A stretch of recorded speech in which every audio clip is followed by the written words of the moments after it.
Forecast First is brought to you by Fayette Heating and Air.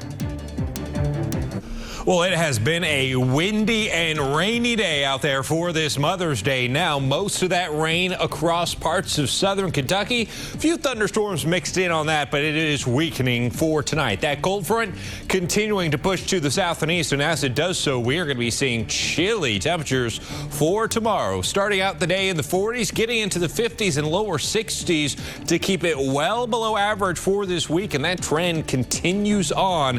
All of the details in my full forecast. The Fox 56 10 o'clock news starts right now. It's disturbing. It's an injustice to the horse. Bob Baffert's newest Derby winner fails a post-race drug test, questioning the legitimacy of his victory. What's next? The U.S. Food and Drug Administration is expected to approve Pfizer's COVID-19 vaccine for kids 12 and older this week. We talked to a local doctor about what parents need to know about the shot. And a holiday is exactly what the restaurant industry needed, according to one restaurant owner, how Mother's Day is helping struggling businesses during the pandemic. The Fox 56 10 o'clock news starts now. Good evening to you, and thanks for joining us tonight. Another scandal for a sport under scrutiny. Medina Spirit's Kentucky Derby victory is in serious jeopardy after we learned today the horse failed a post-race drug test. His trainer, Bob Baffert, called a news conference today to address the situation. Alex Walker joins us in the studio now to break down what could happen next. Alex? Garrett, we found out this morning that Medina Spirit, your winner of Kentucky Derby 147, tested positive for an anti-inflammatory steroid called beta-methazone. Bob Baffert told reporters at Churchill Downs that the failed drug test showed 21 picograms in the horse's system. That's double the legal amount, according to Kentucky's Racing Commission. Baffert says he never treated Medina Spirit with that medication and has no idea how he could have tested positive. A split sample will now be tested, and if the findings are upheld, Medina Spirit will be disqualified and Mandaloun will be the new Kentucky Derby winner. Churchill Downs releasing this statement earlier today. Failure to comply with the rules and medication protocols jeopardizes the safety of the horses and jockeys, the integrity of our sport, and the reputation of the Kentucky Derby and all who participate. Churchill Downs will not tolerate it. Given the seriousness of the alleged offense, Churchill Downs will immediately suspend Bob Baffert, the trainer of Medina Spirit, from entering any horses at Churchill Downs racetrack. Will await the conclusion of the Kentucky Horse Racing Commission's investigation before taking further steps. Here is what Baffert had to say to reporters earlier today. Yesterday, I got the biggest gut punch in racing for something that I didn't do. And this is really, it's disturbing. It's an injustice to the horse. I don't know what's going on in racing right now, but there's something not right. And I don't feel embarrassed. I feel like I was wronged. And we're gonna do a complete, our own investigation. We're gonna be transparent with the Racing Commission like we've always been. Bob Baffert adding that Medina Spirit is still expected to race in the Preakness, the Triple Crown Second Jewel, this Saturday in Baltimore. We'll have much more in sports, but for now, Garrett, back to you. All right, Alex, thank you. Also tonight, we're hearing from experts about what that anti-inflammatory drug is typically used for and why it could be dangerous for horses racing on it. Our Grayson Passmore has the details. An event full of prestige, long-standing history, and a good bit of controversy. If the lab is able to detect the substance, it constitutes a violation. Another Kentucky Derby winner making headlines after Medina Spirit failed a post-race drug test, according to trainer Bob Baffert. An initial test finding the anti-inflammatory drug betamethasone in his system. In treating injuries and allowing a horse comfort while it recovers, but if you use the medication to treat the horse and then continue pressing it with training and racing, you put it at risk, increased risk of injury. While Baffert says he never treated Medina Spirit with the drug, Executive Director of Racing Medication and Testing Consortium, Dr. Mary Scoley, says the trainer has a right to have a second sample tested again. The vast majority of our medication violations are errors, mistakes, and not the result of nefarious decisions. Executive Director of Animal Wellness Action, Marty Irby, is concerned following the alleged incident. The animal entertainment industry has serious issues. Horse racing is no exception. Irby was a leader in the fight for the Horse Racing Integrity and Safety Act, a uniform national standard for drug testing in the racing world, as well as creating one overseeing entity. The legislation expected to go into effect 2022. As long as the current status quo is maintained, more horses are going to continue to be drugged and more horses are going to continue to die on racetracks all across the country. We just have to wait on the results of the second sample to see if Medina Spirit's win on the track stays in the record books. In Louisville, Grayson Passmore for the Fox 56 10 o'clock news. And Dr. Scolay says if the second sample is positive, the Kentucky Racing Commission would begin their investigation, expecting cooperation from Baffert. She says there would be mandatory disqualification and then penalties that could range from suspension, fines, or both. Turning now to the ongoing pandemic in Kentucky, fewer than 200 new COVID-19 cases were reported today in the state. Nearly 8,000 more Kentuckians have gotten at least one shot of the COVID-19 vaccine. So we are inching closer to 75% of the governor's goal to have 2.5 million Kentuckians vaccinated. 8 more Kentuckians died from the virus, though. Our positivity rate is down slightly to 3.28%. The U.S. Food and Drug Administration is expected to approve Pfizer's COVID-19 vaccine for kids 12 and older this week. It comes as there's been an increase in cases and hospitalizations among children. Shelby Smithson talked to a local doctor about what parents need to know when deciding whether to get their kids vaccinated, including what we'll look into for his decision for his own kids. And that's the important thing, is once this comes out, is goes to some trusted sources on reviewing of the data to ensure that those safety protocols are all there. Lexington emergency physician Dr. Ryan Stan has been on the front lines in fighting COVID-19, seeing firsthand the patients hospitalized and dying due to the virus.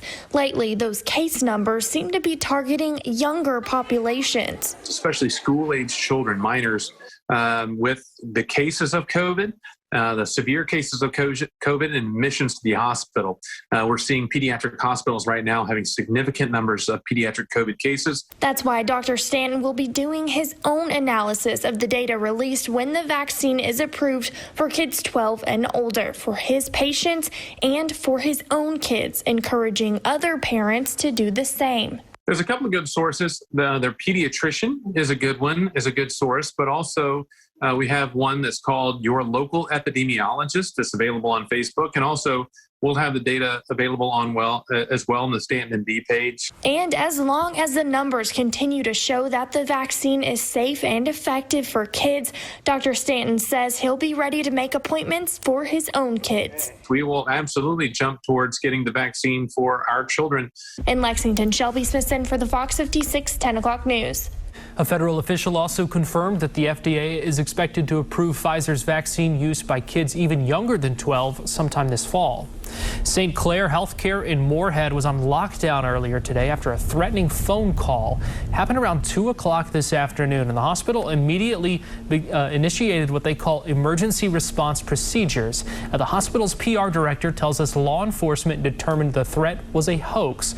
She says out of an abundance of caution, an enhanced law enforcement presence will be in the area throughout this evening. Yesterday, Eastern Kentucky lost an important figure in rural health care. Eula Hall, best known for her work with the Mud Creek Clinic, died at the age of 93. Hall founded that clinic, Floyd County, back in 1973. Now it goes by the Eula Hall Health Center. Hall was a woman with strong ambitions of getting folks in Eastern Kentucky access to rural health care. She worked up until her death. She received numerous awards and recognition, even receiving letters and personally meeting with several U.S. presidents. Folks in Eastern Kentucky say their communities would not be the same without the work she did. I think a lot of the younger generation, they don't realize the effect and they don't realize how big a role she played in their everyday lives in that region. Where people out in the county tend to have more health challenges than people in Louisville and Lexington, where there's lots of doctors. And Eula's thing was, why aren't there more doctors in rural Appalachia? Hall's visitation will take place May 9th through the 10th. Her funeral is scheduled for May 11th, 10 a.m. in the Hall Funeral Home Chapel in Martin. Governor Andy Beshear released a statement about Eula Hall's death, saying, quote, Eastern Kentucky lost its champion and Kentucky lost its hero with the passing of Eula Hall. She dedicated her life to improving the lives of our people, and she made an impact that shaped our Commonwealth forever. Brittany and I extend our thoughts and prayers, end quote. Well, Rocket Watch 2021 has come to an end. We'll tell you where the Chinese rocket ended up landing coming up.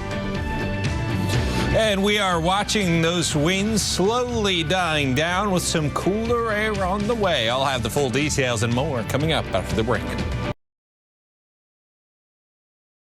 Well, if you were worried about that giant rocket plunging back to Earth, you can relax. China says remnants from its rocket landed in the ocean overnight. That ended days of concern over if it would cause any injuries or damage. Fox News correspondent Christina Coleman has more. Debris from China's biggest rocket crashed back to Earth late Saturday night. It landed in the Indian Ocean near the Maldives, mostly burning up upon re-entry. But that's not stopping U.S. officials from blasting China. NASA Administrator Bill Nelson released a statement saying in part, quote, it is clear that China is failing to meet responsible standards regarding their space debris. It is critical that China and all spacefaring nations and commercial entities act responsibly and transparently in space to ensure the safety, stability, security, and long-term sustainability of outer space activities. The Long March 5B rocket launched a piece of China's new space station on April 29th. Instead of falling back into the ocean as expected, the rocket stage entered into orbit around Earth, prompting concerns over when and where it would land. Experts say while re-entry of rocket debris is a common occurrence, this one was notable because of its size. It's the size of, well, think of an unloaded semi-truck. It's about 30 meters long. It weighs about 22 metric tons. That's kind of equivalent to dropping 3 pickup trucks on somebody's head or crashing a small airplane. Though no one was injured during the re-entry, experts say it's part of a larger problem that could get worse as countries launch more rockets into space. Chinese officials have rejected the criticism over its rocket debris, calling it a, quote, common international practice. China plans 10 more launches to carry additional parts of its space station into orbit. In Los Angeles, Christina Coleman, Fox News.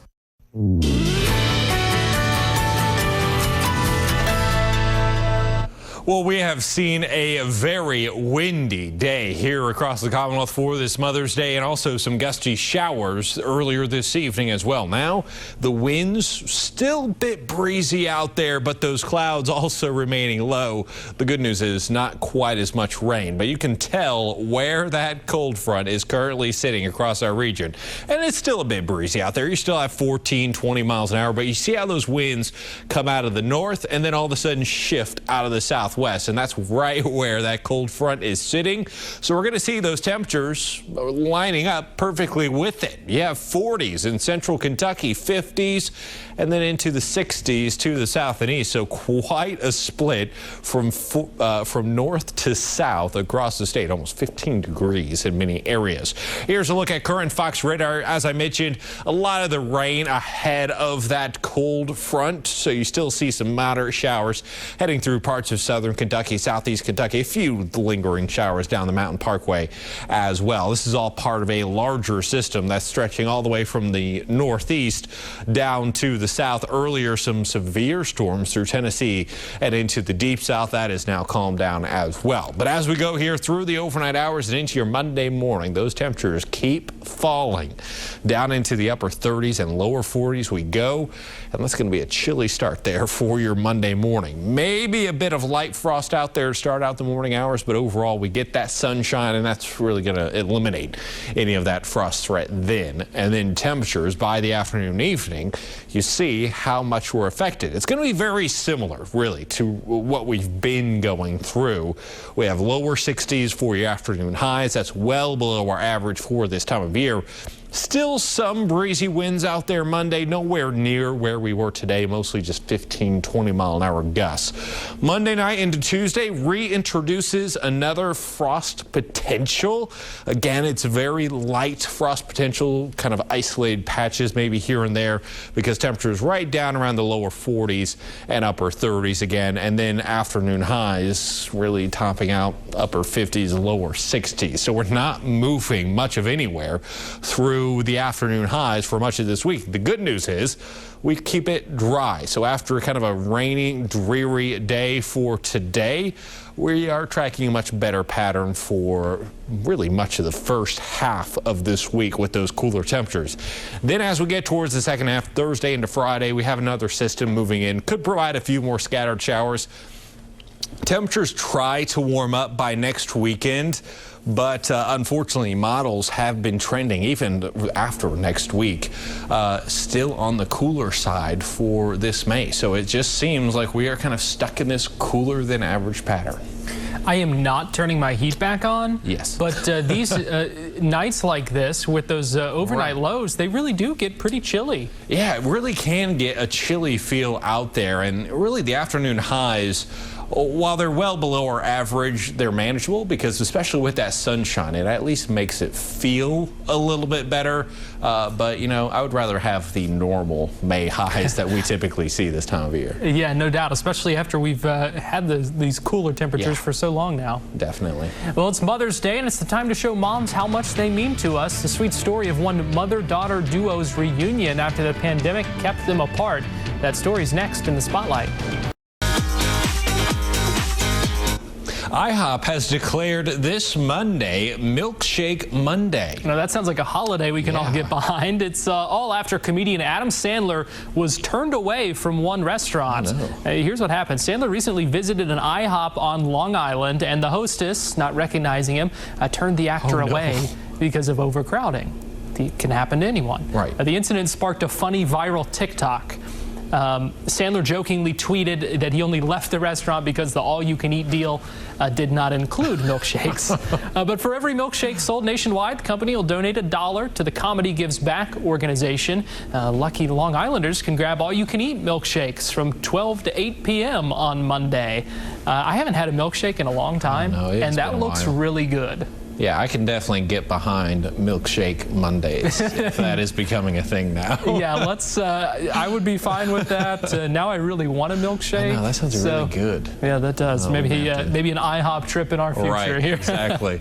Well, here's something interesting. Pizza like you've never seen it before, out of a vending machine. And get this. Interesting. Yeah. In Italy, Mr. Go Pizza is a vending machine that creates fresh, hot, individual pies. The user slips money into the machine before choosing from a couple of different options, and within minutes the pizza comes out piping hot from a slot on the bottom of the machine, as you can see there. It didn't look like it was particularly easy to get out, or at least that one guy seemed to struggle with it a bit. Yeah, maybe not the easiest. Well, the new product has seemed to split many in the country, obviously being in Italy, with many taking extreme pride in their pizza and others refusing to try it cooked in such a way. That is interesting. You know, we have talked many times about our love for pizza. That doesn't look the best pizza. Right. I mean, it's probably just in there frozen, right? I mean, and they kind of heat it up and send it out. Like I would assume. I don't know that. I can't imagine they can get too creative with it, because it's just a machine. But yeah, it's interesting. But if you need pizza in a pinch, I mean, does it look great? No. But would I try it? Absolutely. Yes. So, I mean. Yeah, I mean, pizza is good no matter what. Even the worst pizzas, I will still eat it because it's pizza. So I'm with you there. Well, many seniors are looking forward to spending Mother's Day with the families after being detached from loved ones due to the pandemic. And that's true for one mother-daughter duo in Los Angeles. Susan Lindenbaum and her daughter Barbara Wellish. They've got a special bond. Barbara was unable to see her 105-year-old mother as visiting restrictions at Susan's senior living facility kept them apart. Last year they were only able to see each other through a window, but now, thanks to them both being vaccinated, able to spend Mother's Day together. My mother and I have always been extremely close, and I don't know exactly why, except to say that we just get each other. Barbara's the most wonderful blessing that I have in my life. She's here for me all the time. She's 105? That's amazing. That is amazing. Unbelievable. But you know what? Yeah. That's great that they were able to be together. And you know sure. That's the case for a lot of people this year who just could not, for one reason or another, see their mom last year for Mother's Day.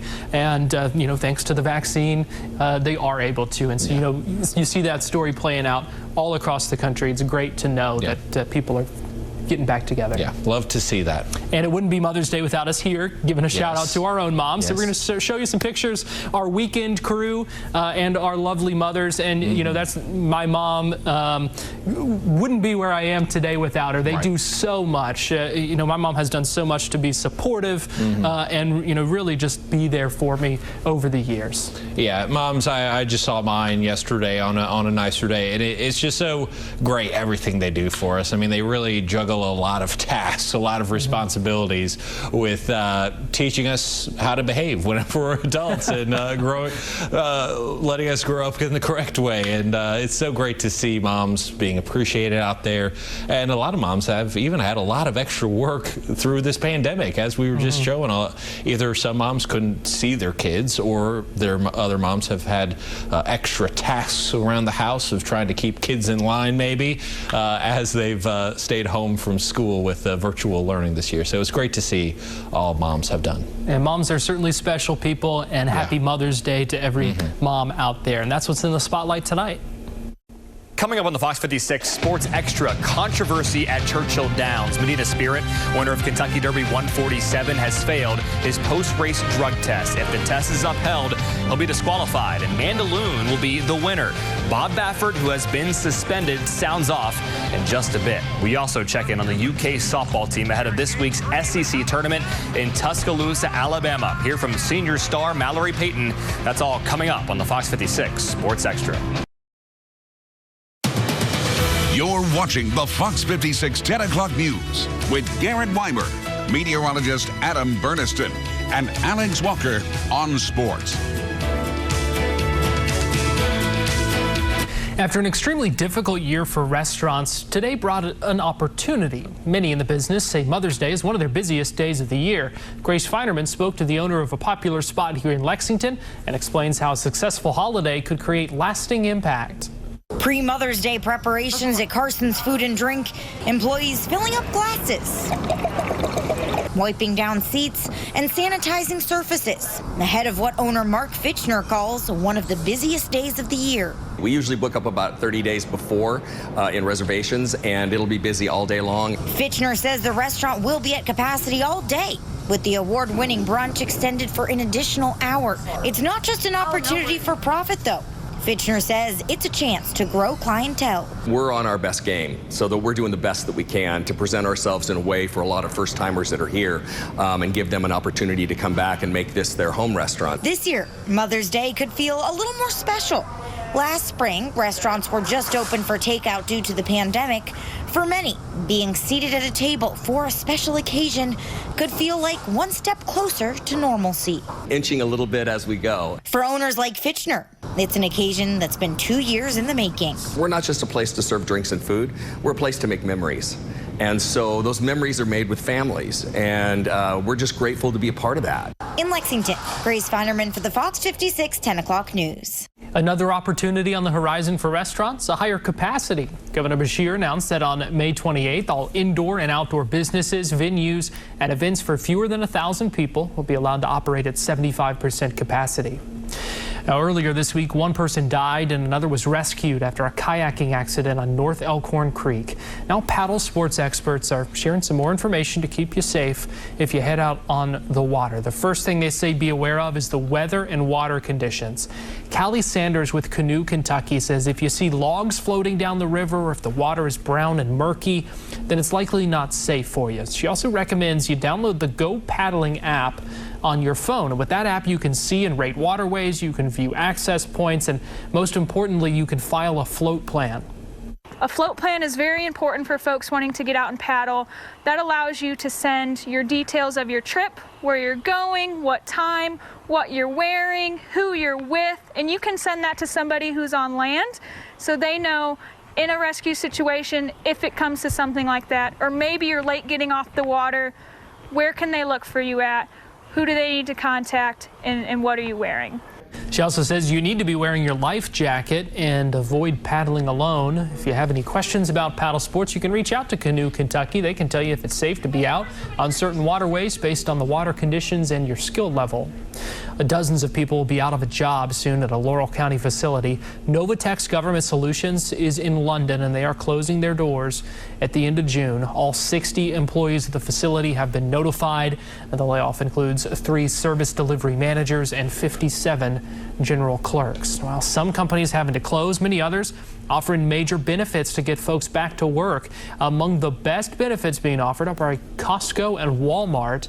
With Costco raising employees' minimum wage to $16 an hour, Walmart raised 425,000 employees' wages to $15 an hour. Other companies include Amazon, increasing pay for more than 500,000 workers.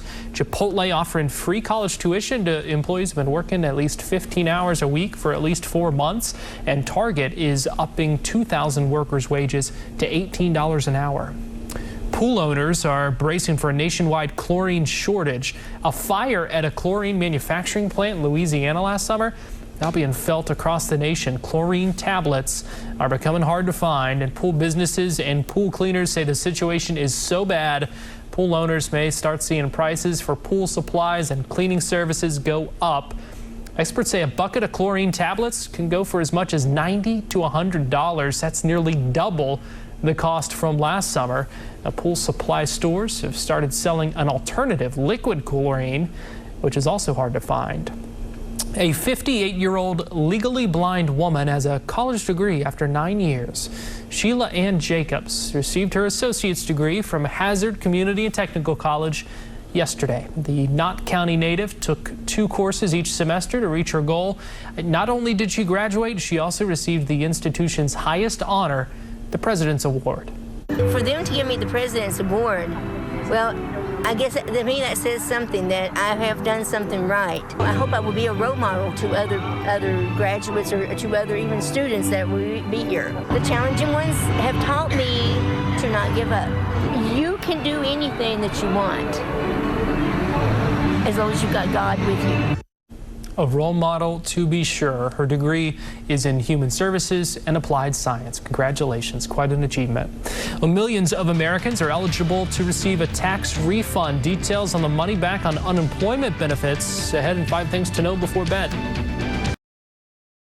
A birthday party in Colorado Springs has become the scene of the latest mass shooting in the United States. That tops tonight's Fox 56 News Notes. Police say a gunman shot 6 people to death, including his girlfriend, and then killed himself. The mass shooting occurred inside a trailer at a mobile home park early this morning. The dead were all adults. The party was being held to mark the birthday of one of the victims. Authorities say there were children present, but they were spared. Police are trying to determine what led up to that shooting. It was Colorado's worst mass shooting since a gunman killed 10 people at a Boulder supermarket on March 22nd. New York City police have released surveillance video of a person of interest in the shooting in Times Square. Coming up, you'll see the man they'd like to speak to. Yesterday afternoon, 3 people were shot in broad daylight in the area commonly referred to as the crossroads of the world. Authorities say between 2 and 4 men got into a dispute on the street. At least one of the men pulled out a gun and started shooting. Police described the victims as a 4-year-old girl who was shot in the leg, a 23-year-old woman also shot in the leg, and a 43-year-old woman who was shot in the foot. Peloton says it could take months before their treadmill goes back on sale. The company's CEO says they expect to offer the tread for sale as soon as the CPSC's full review of the product is completed. Goes on to say that's typically a process that takes 6 to 8 weeks, but it could take longer, so they can't offer an on-sale or revised launch date right now. Peloton voluntarily recalled their treadmills earlier in the month after reports of a child's death and dozens of injuries. The recall covered both the Tread Plus and treadmills. Coming up in sports, we take a look at the UK softball team ahead of this week's SEC tournament. Plus, Bob Baffert has been suspended after Medina Spirit failed his post-Derby drug test. Baffert sounds off from Churchill.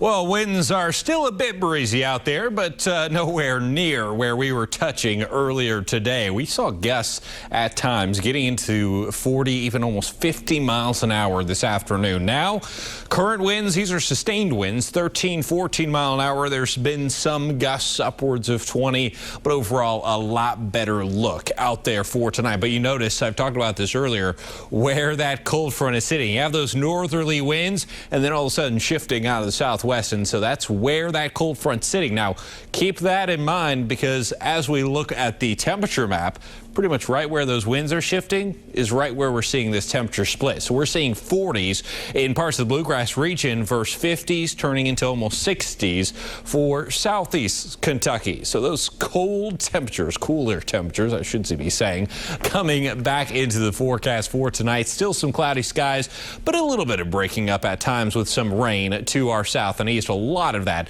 really lightening up as it starts to weaken. This whole system stretching all the way from New York all the way down into parts of Louisiana where they've been dealing with some severe weather. By tomorrow morning, we'll start it out right around the lower 40s, some areas even into the upper 30s. A bit of a chilly start there. By the afternoon, evening, though, we'll start to warm it up. I use that loosely, though, because highs only getting into the lower 60s, and winds still light to moderate out there. You see some gusts by tomorrow afternoon, possibly getting around 20, but overall a much better feel coming our way with plenty of sunshine. Let's check in and see what's happening in sports. Time now for the Fox 56 Sports Extra. Betamethasone is the drug in question. Bob Baffert telling reporters today that Medina Spirit failed his post-Derby drug test, and if a second test comes back positive, he'll be disqualified as the winner of Kentucky Derby 147. That means Mandaloun, the Derby runner-up, would be crowned as the new winner. At this hour, Baffert plans to run Medina Spirit in Saturday's Preakness, but as we await those test results, the Preakness draw has been moved from tomorrow until Tuesday at 4. If he's disqualified, he would be the first drug DQ from the Derby since Dancer's Image in 1968. Fair or not, the positive drug tests continue to pour in for Baffert, and so do the explanations. When Justify tested positive for scopolamine in 2018, Baffert said a weed in the horse's feed was to blame, and that was backed up by several experts. Now, after Arkansas Derby Day in 2020, Charlatan and Gamine testing positive for lidocaine. The test upheld, but the Racing Commission in that state said the amount did not present a competitive advantage. Gamine then tested positive for betamethasone after the Kentucky Oaks last year. Baffert saying the medication was given outside the 14-day window before the race. And then after today's news, Baffert had to give another explanation. I'm not a conspiracy therapist. I know everybody's not out to get me, but there's definitely something wrong. Why is it happening, to me? There's problems in racing, but it's not Bob Baffert. And I just want to get that across to you guys. I was totally shocked when I heard this news. It was just shocking, and it's just, I'm trying to absorb it right now. I still can't believe. It is worth mentioning that at this moment, Brad Cox does not plan to run Derby runner-up Mandaloun in the Preakness, but if the second test is positive and he's named the new Derby winner, how could you turn down a chance at the Triple Crown, right? We'll monitor this story as it develops. Yesterday morning, Ronald Chin Coleman was officially introduced as John Calipari's newest assistant coach, and he made it very clear that this job is a dream job. Over the last decade, Coleman made stops at Colorado State, Nebraska, Bradley, and Illinois Chicago before spending the last 4 seasons in Champaign at Illinois. He is considered one of the top assistant coaches in the nation and reflected on his journey to Lexington. I'm at the pinnacle. I'm at, the top of the mountain in terms of being a coach at the University of Kentucky. And I needed every step of the way, man. I needed every step of the way. I've coached small fry basketball. I've coached middle school basketball, high school basketball. I needed every step of the way. It's really a dream. It's really a dream. And I'm loving every minute of it. UK softball star Kayla Kowalik accomplished a program first yesterday. She's the only Wildcat to finish the season with a 500 batting average or higher. She's at 509. That is incredible. The previous program best, 442. Jeez. Her Wildcats entered this week's SEC tournament in Tuscaloosa. Winners of 6 in a row. On Wednesday, UK, as the 6th seed, will face number 11, Georgia. According to Mallory Payton, this title is up for grabs. This is a team that can definitely take it very far. I think our chances are really good to win the SEC. I think that anybody can beat anybody on any given day. And no matter if you're the 1 seed or the 12th seed, I think that anybody has a chance. So I don't know what the seeds are right now, but I feel like we have a pretty good shot going into the tournament. I'm really confident in how we're going to do. It is the Cats and Dogs Wednesday at 7:30. That's it for sports. We'll be right back.